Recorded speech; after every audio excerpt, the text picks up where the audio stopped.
कर लिया। बेटे ध्यान से सुनो, मैं क्या बोल रहा हूँ आपको। मैं इसके बाद आपको एरिया जो आपने क्वेश्चन भेजे हैं वही क्वेश्चन मैं लूँगा।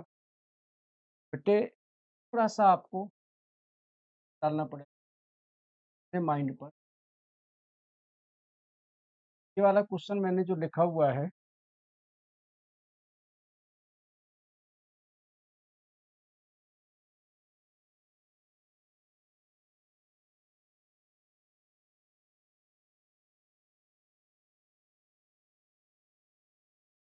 ये अपनी तरफ से करके दिखाओ इसको फाइनली। और ध्यान से सुनो मैं क्या कह रहा हूँ। आपको जो मैंने ऑब्जर्व किया है, बेटे प्रैक्टिस आपको करनी पड़ेगी, समझना पड़ेगा, राइट? आपने क्वेश्चन मुझे जो भेजे मैं अभी बस आपको वो क्वेश्चन करवाऊँगा, लेकिन आपको समझना पड़ेगा और 1-2 क्वेश्चन अपने से आपको करने पड़ेंगे, जैसे तब आपका कॉन्फिडेंस आएगा। आप क्या कर रहे हो, थोड़ा जल्दी नहीं करना है। आप सोच रहे हो बस जो मैंने सर को भेजा है, वो मुझे यहाँ सर करवा दें तो मैं उसको देख लूँ या नोट डाउन। बेटे उससे ना क्या होगा कि आप याद कर लोगे उसे, कॉन्सेप्ट को नहीं समझ पाओगे। हमें जो समझाना है आपका, वो कॉन्सेप्ट समझाना है, ठीक है? जल्दी से इसको करो फिर मैं रोम्बस पर आता हूँ, फटाफट से। यहाँ देखो बेटे, और आपने इसके आगे क्या किया है वो मैं लिखते जा रहा हूँ। आपने लिख दिया इसको 2x square plus 2x plus 8x, ठीक है, माइनस का 5 एज इट इज जो आपने लिखा है। 2x 2 प्लस 2x प्लस का 8x माइनस 5, ठीक है। फिर आपने लिखा है 2 प्लस 2x प्लस का साइन 2x प्लस का। यहाँ पर मुझे जो लग रहा है वो ये लग रहा है, या तो आप समझ नहीं पा रहे हैं या समझने की कोशिश नहीं कर रहे हैं, या मैं जो कॉन्सेप्ट आपको समझा रहा हूँ वो आप कैच नहीं कर पा रहे, तब मैं आपको समझा नहीं पा रहा हूँ। कहीं न कहीं यहाँ पर गैप है, जो आपने फिल करना है। ध्यान देखो, ये क्वेश्चन अगर इतने क्वेश्चंस कराने के बाद आप इस तरीके से कर रहे हैं, इसका मतलब है कि आपका कॉन्संट्रेट नहीं है उस क्वेश्चन। तो प्लीज़ आपको स्टेप बाय स्टेप्स फॉलो करने हैं। मैंने कहा आपको कि मैं जो करवा रहा हूँ या जो हमने आपको कॉन्सेप्ट बताया वो क्या बताया है। ऐसा लग रहा है कि आपको ये हो रहा है कि ये तो मुझे आ गया, मिड टर्म तो आ गया, अब मुझे नेक्स्ट बताएँ सर। ये समझो बात को, ये आपको 10th क्लास तक नहीं छोड़ेगा ये क्वेश्चन। इस टाइप्स के क्वेश्चन आपको 9th और 10th में भी बोर्ड में आएँगे। अब ज़रा ध्यान से देखो, मैंने ये 2 क्वेश्चन लिखे हैं, मैं ज़रा ध्यान से देखो। एक क्वेश्चन मैं आपको 3x स्क्वायर, ये वाला क्वेश्चन मैं आपके सामने लेके आता हूँ।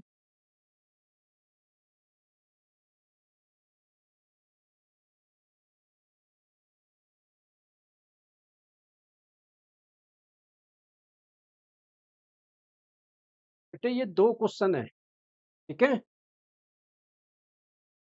परम बेटे, क्या आपको नज़र आ रहे हैं दोनों क्वेश्चंस? मैं इनको कंपेयर करके आपको बता रहा हूँ। देखो ज़रा यहाँ पर, यहाँ पर 4x है, 4x स्क्वायर, आपने नेक्स्ट स्टेप में 2x स्क्वायर कर दिया है। नहीं आप हाँ, आप देखो आपने 2x स्क्वायर यहाँ लिख दिया है। क्या हमने 3x स्क्वायर को यहाँ पर चेंज किया है क्या? नहीं, आपने 4x स्क्वायर के नेक्स्ट स्टेप में 2x स्क्वायर कर दिया आपने। क्वेश्चन ये वाला क्वेश्चन 3x स्क्वायर प्लस का 4x प्लस का 1 है ये वाला। ये 3x स्क्वायर है, नेक्स्ट स्टेप में हमने 3x स्क्वायर ही लिखा है।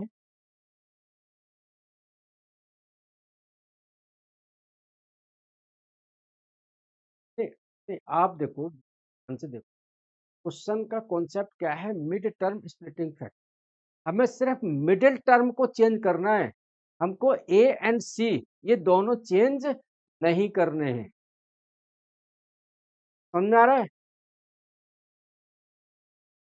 मतलब first A X square and last में सी, ये चेंज नहीं होगा, चेंज सिर्फ मिडिल टर्म वैल्यू होगी।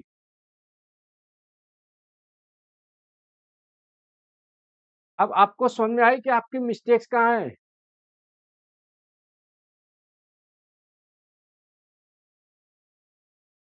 है ना? मैं इसको करा रहा हूँ, ध्यान से देखो। मैं इसको अभी करा रहा हूँ आपका पूरा ही क्वेश्चन, फिर मैं आपको वो कॉन्सेप्ट भी बताऊंगा। बेटा कॉन्सेप्ट को समझो। Middle term splitting factor, middle term, mid term का मतलब क्या होगा? सिर्फ बीच का number, A X square plus B X plus C, only we have to split, split मतलब तोड़ना है, only middle term, right, according to A and C. बेटे क्या करेंगे हम, मैं यहाँ बताता हूँ, उसके बाद मैं आपके पॉइंट्स पर आऊंगा। A X square plus B X plus C, we have to multiplied a and c and factorize them to get b. We have to multiply only a and c and factorize in the form that we will get b. Okay? हम plus या minus करने पर हमको b आना चाहिए, right? यहाँ मैं question को आपको बताता हूँ, जहाँ आपने मिस्टेक की है तो करवाता हूँ। देखो, इस क्वेश्चन को देखो आप, स्टेप्स को फॉलो करो, रूल्स को फॉलो करो। जब तक आपको जो फार्मूला बताया आप उसको फॉलो नहीं करेंगे, आंसर नहीं आएगा। मैथ्स रेक्टिफिकेशन का तो है ही नहीं। मैथ्स में क्या है? कॉन्सेप्ट, कॉन्सेप्ट आपका क्लियर है, कोई भी क्वेश्चन कर लोगे, लेकिन स्टेप्स आपको फॉलो करने पड़ेंगे, राइट? आप साइंस में, आप एसएसटी में, आप अदर सब्जेक्ट में कुछ बना के लिख सकते हो, यहाँ अपनी तरफ से बना के नहीं लिख सकते हो। देखो, मैं इसी क्वेश्चन को कराता हूँ। 4x² plus 8x minus 5, according to rule we have to multiplied A and C. A क्या है बेटे? 4। क्या है बेटे? 4। 4। सी क्या है बेटे? 5, माइनस का 5, 4 इंटू 5। अब इसके फैक्टर करेंगे, क्या करेंगे बेटे? फैक्टर करेंगे। कैसे फैक्टर होंगे बेटे? 5 का तो होगा नहीं, 4 का हो सकता है, 2 इंटू 2 इंटू माइनस 5। तो बेटे हम इस तरीके से रीअरेंज करेंगे कि बीच का नंबर, मिडिल टर्म 8 आ जाए, है ना? 4x² एंड माइनस 5 को हमने चेंज नहीं करना है, क्लियर? ठीक है, तो बेटे रीअरेंज देखो, अगर हम 5 टू जा 10 और ये 2, 10 में से करेंगे माइनस, तो 8 बचेगा प्लस का, राइट? 10 को 2 से मल्टीप्लाइड करेंगे तो वापस यही चीज आएगी, 4 5 जा 20, 10 2 जा 20, वापस वही आनी चाहिए। मल्टीप्लाई करने पर, प्लस और माइनस करने पर मिडिल टर्म यानी कि बीच का नंबर आना चाहिए, ठीक है? तो यहाँ लिख देंगे बेटे, तो 4x² ये एज इट इज रहेगा, 4x², 8x की जगह लिखेंगे हम 10 का 10x माइनस का एक्स, एक्स लगाना जरूरी है, माइनस का 5। बेटे हमने कहीं पर भी यहाँ पर ए एंड सी चेंज नहीं किया है, we only change the value of b, we only factorize to b. अब बेटे कॉमन, दो दो के पेयर, हाँ, एक्स तो ऑलरेडी आ गया, 4 को बेटे हम 2 इंटू 2 लिख सकते हैं, तो एक 2 यहाँ से कॉमन आ गया, 5 को हम 2 इंटू 5 लिख सकते हैं, एक 2 यहाँ से कॉमन आ गया, तो आ गया एक्स। बेटे 4 में से जब हमने एक 2 कॉमन ले लिया तो एक 2 बचा है, एक x² में से एक x हमने बाहर ले लिया, तो एक x अंदर बचेगा। बेटे 10 में से 2 इंटू 5, 2 बाहर ले लिया तो 5 बचेगा, ये हमने ब्रैकेट लगा दिया, ठीक है? फिर बेटे इन दोनों से माइनस कॉमन आ गया, बेटे कुछ भी कॉमन नहीं आ रहा, 2 एंड 5 में कुछ भी कॉमन नहीं है, तो 1 लगा देंगे। 1 लगाने के बाद बेटे ये 2x एज़ इट इज़ रह गया और ये माइनस का साइन ऑलरेडी हमने बाहर ले लिया, तो यहाँ प्लस आ गया। अब देखो ध्यान से 2x + 5 2x + 5 सेम आ गए। आपने कभी यहाँ पर सेम है? नहीं है। आपने बीच में प्लस का साइन लगा दिया, ठीक है? लास्ट में जब आंसर आएगा, तो एक बार ये ले लेंगे 2x + 5 और एक बार 2x - 1 ले लेंगे। ये हमारा आंसर आ गया। क्लियर बेटे, आया समझ में?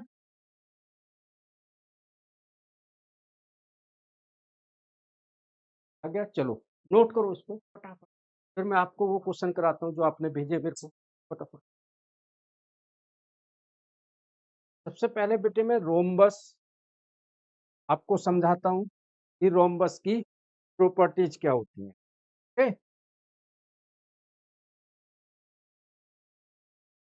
लेकिन ये क्वेश्चन जो मैंने आज करवाए हैं आपको, इस टाइप्स के क्वेश्चंस आप और प्रिपेयर करेंगे। मैं आपको और भेज दूंगा, कल भेज दूंगा, जिनको आप घर से प्रैक्टिस करेंगे। A, in a rhombus all the sides are equal. In a rhombus all the sides are equal.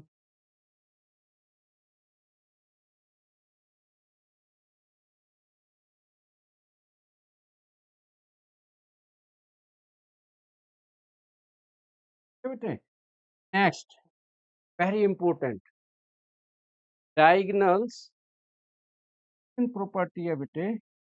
Diagonals bisect to other at right angle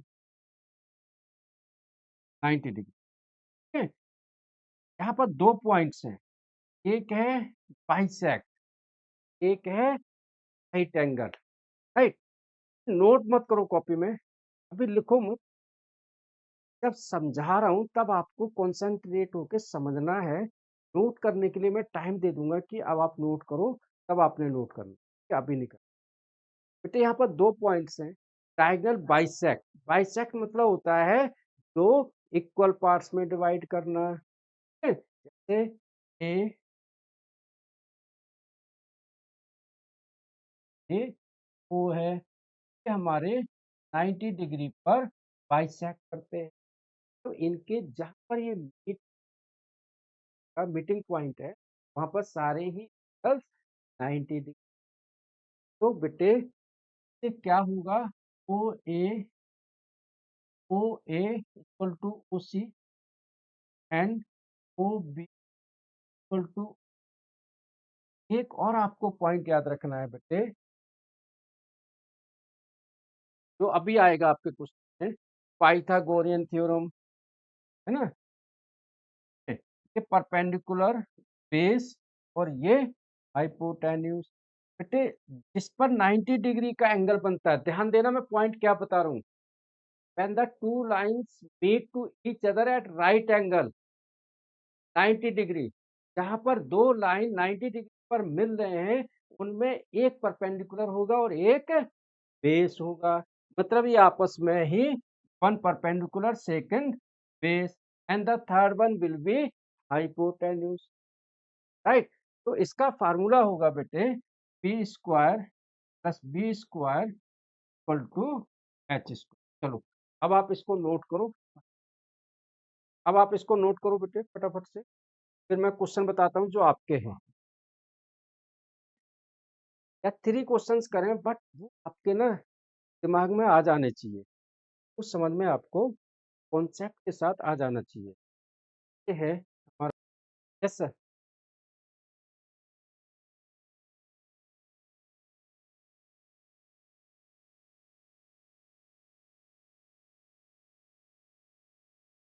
G sir, जी सर।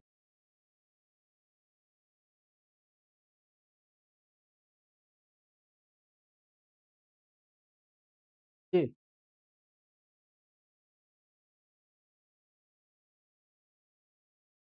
हाँ, वो कि मैं देख रहा हूँ, असल में क्या है, वो ये रहता है कि सर ने मेरे को ये क्वेश्चन बता दिया, इसलिए अब ना मुझे आगे बता दो। तो वो मैंने कैच किया है, लेकिन आएगा धीरे-धीरे। और बेटे, परम बेटे, डरना नहीं है, घबराना नहीं है। ये हमारी सेकंड क्लास है। लास्ट क्लास हमने रिकॉर्ड की थी, ये भी हमने रिकॉर्ड की है। तो जैसे हमने आपसे बात किया है, एक स्टेप समझाया है, मैं कल सैटरडे अपलोड कर दूँगा और आपको लिंक भी भेज दूँगा। तो जिस टाइम पर आप मोबाइल देखते हो ना दूसरी, तो प्लीज़ 30 मिनट्स इसको ही देख लेना कि यार कल मैंने सर के साथ क्या क्लास ली थी, ठीक है? ये आपको एक प्लस पॉइंट बेनिफिट, मतलब हमने कोई उसमें एडिटिंग नहीं करनी है। जो हमारी आपसे क्वेश्चन के साथ बातचीत हो रही है, वो सारा रिकॉर्डेड है, ठीक है? कल मैं अपलोड करवा दूँगा, राइट? आपको लिंक भी भेज दूँगा। यूट्यूब पर भी आप देख सकते हो। और देखो, सिर्फ 2 क्वेश्चन करो एक दिन, धीरे-धीरे एफिशिएंसी बढ़ाओ, उनको से प्रैक्टिस करो। मैंने आपको ना घर के लिए होमवर्क इसीलिए नहीं दिया क्योंकि अगर मैं आपको 20 क्वेश्चन दे देता, तो आप कन्फ्यूज़ हो जाते, आप नकल मारते, आप चीटिंग मारते, आप गूगल से आंसर पूछते, आप चैट जीपीटी से आंसर पूछते। बेटे, चैट जीपीटी से आंसर तो मिल जाते हैं, लेकिन समझाएगा कौन उनको? समझ रहे हो? कॉन्सेप्ट क्लियर कैसे होंगे? ये सिर्फ 5 क्वेश्चन मैं होमवर्क दूँगा आपको, कल दूँगा, आप आराम से प्रैक्टिस करना। नहीं आएँगे, हम यहाँ डिस्कस करेंगे। अब मैं आपसे व्हाट्सएप पर क्यों मँगाता हूँ कि आपने क्वेश्चन किया मुझे दिखाओ, तो मुझे ना वहाँ गलती पता चलेगी आपकी, मिस्टेक्स पता चलेगी।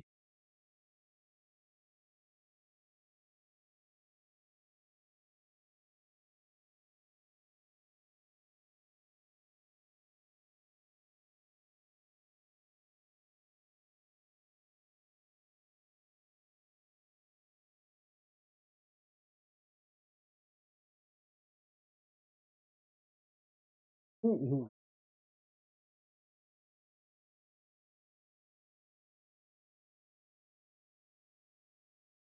बिल्कुल,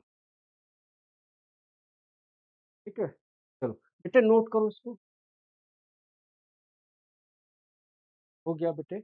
अब देखो, फर्स्ट वाला जो क्वेश्चन आपके उसमें दिया हुआ है, आप कोई भी प्रॉब्लम सम होता है, उसको हमने 2-3 टाइम्स पढ़ना है, क्योंकि उसी क्वेश्चन्स के अंदर ना हमारा आंसर होता है, राइट?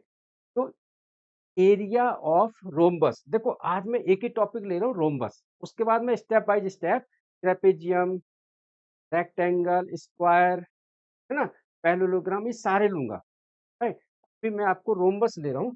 तो रोम्बस का एरिया होता है बेटे, एरिया ऑफ द रोम्बस वो होता है half d one into d two, half d one into d two. तो बेटे फर्स्ट वाले क्वेश्चन में क्या है, Ananya made a rhombus shaped decorative piece for her art project whose diagonals are 19.2 centimeter and 5.3 centimeter long। ध्यान देना, diagonals में दोनों की यूनिट सेम होनी चाहिए, चाहे कुछ भी हो। अगर दोनों सेंटीमीटर में नहीं है, एक मीटर में है, तो आपको उसको कन्वर्ट करना है, राइट? मीटर को सेंटीमीटर में और सेंटीमीटर टू मीटर, किसी एक को आपको कन्वर्ट करना है। 1 मीटर इक्वल टू 100 सेंटीमीटर होता है, ये हमें मालूम होना चाहिए। बेटे फर्स्ट वाला क्वेश्चन है, क्या लिख दो आप, half d one into d two, area directly, ठीक है, टोटल एरिया कवर्ड। तो ये हो जाएगा area equal to half 19.2 into, बेटे इसकी कैलकुलेशन आप करके भेजो मेरे को, इंटू 5.3। तो बहुत आसान होते हैं, ठीक है? इसकी कैलकुलेशन करके भेजो बेटे, क्या आंसर आ रहा है? एंड 2 से डिवाइड दिया क्या आपने? 2 से डिवाइड दिया आपने? हाँ, 1/2 है ना, हाफ है। क्या डिवाइड दिया आपने?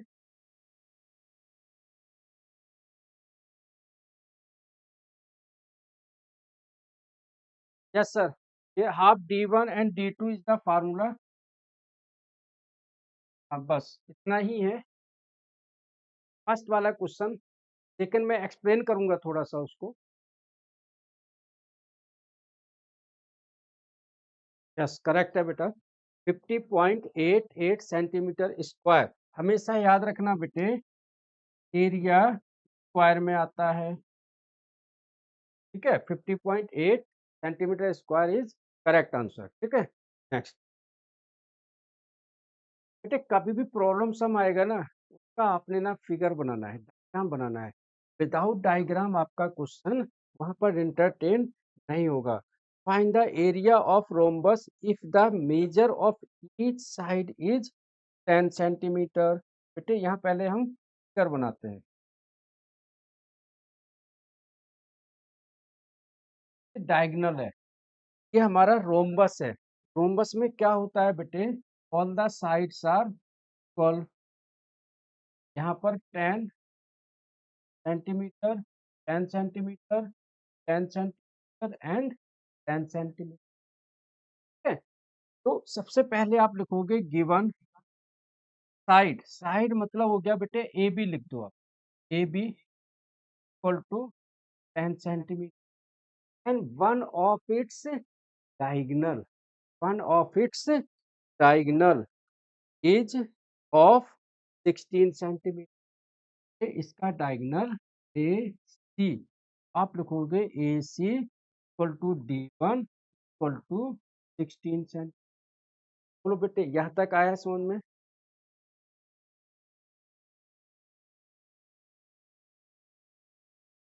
हाँ, डायगोनल क्या होता है बेटे, AC and BD are the two diagonals here. Now, according to question, in a rhombus, the sides are 10 centimeter and one of the diagonal is 16 centimeter. मतलब टू डायगोनल्स हैं, दो डायगोनल्स हैं, उनमें से एक डायगोनल 16 सेंटीमीटर है बेटे, समझ में? क्लियर?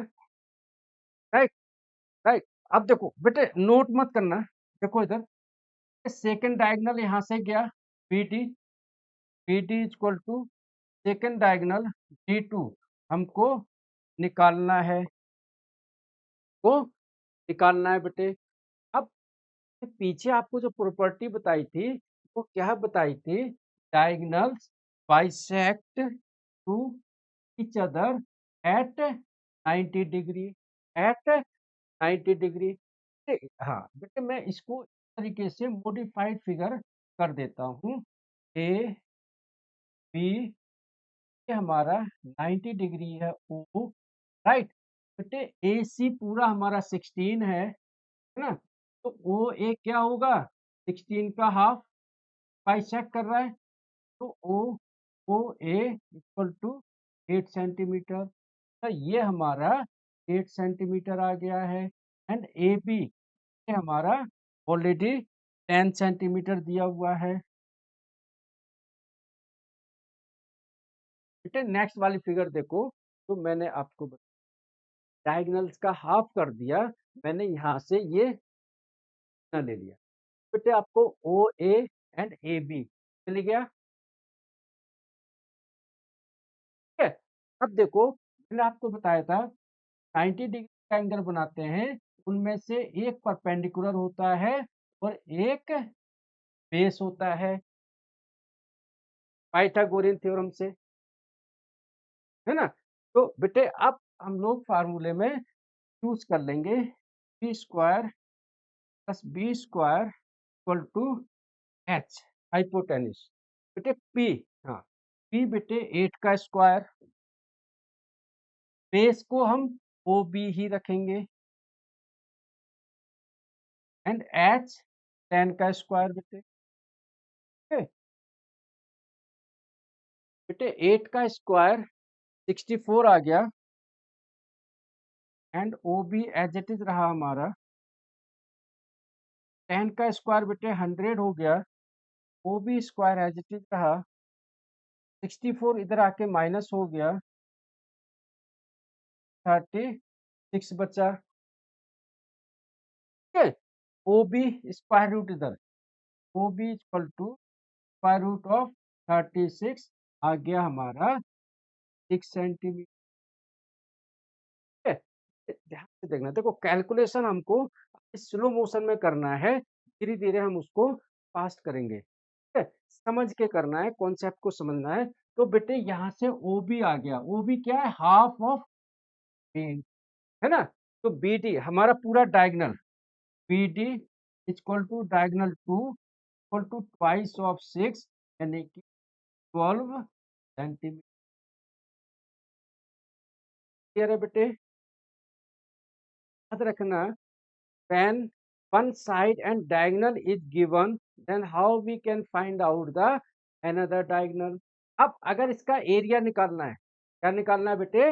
अगर एरिया निकालना है तो अब आपको दोनों डायगोनल्स मिल गए हैं, D1 एंड D2, तो आप एरिया भी आराम से निकाल सकते हैं।